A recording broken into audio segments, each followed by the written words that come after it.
प्रश्नावली 4.3 का दूसरे का सेकंड पार्ट देखिए।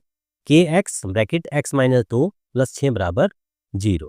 तो इसको कैसे करेंगे, सबसे पहले हम इसको ब्रैकेट को खोल देते हैं।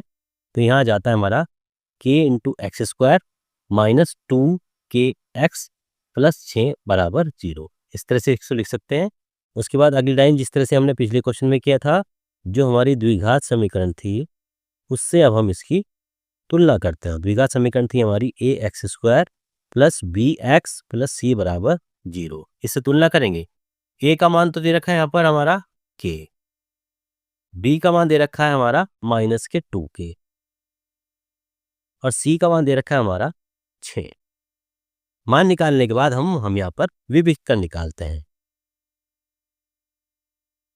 विभक्त कर होता है हमारा बी स्क्वायर माइनस 4ac। इसका मान निकालिए।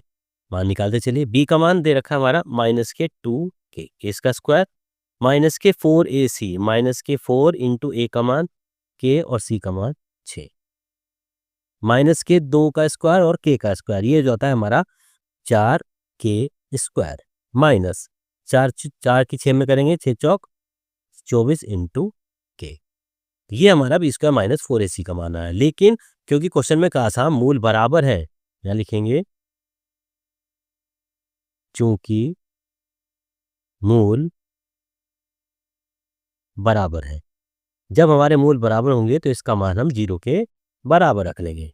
इसलिए ये जो हमारा बी स्क्वायर माइनस 4ac का मान है, इसको हम 0 के बराबर रखते हैं। ये मान आया था हमारा 4 के स्क्वायर माइनस 24 के इक्वल टू 0। यहाँ से हम 4 के कॉमन ले सकते हैं। 4 के कॉमन ले लिया, अंदर बचा हमारा के माइनस 6 बराबर 0। ठीक है बच्चों, अब अलग अलग लिख लीजिए।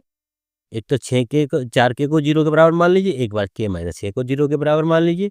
उस तरह से लिखते हैं, यदि 4 के बराबर 0 तो यहाँ पर के का मान कितना आ जाता है, के का मान आ जाता है 0। दूसरा देखिए, यदि के माइनस 6 बराबर 0 तो के का मान कितना आ जाता है, यह आ जाता है के का मान 6। इस तरीके से हमारा ये सेकंड पार्ट पूरा हो जाता है, जिसके हमें मान ज्ञात कर देते हैं।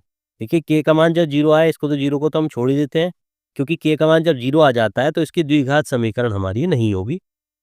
और जब के का मान जब 6 आ जाता है तो 6 का मान हमारा के का मान आंसर ये वाला माना जाएगा। तो इस तरीके से प्रश्नावली 4.3 का ये सेकंड पार्ट कंप्लीट हो जाता है।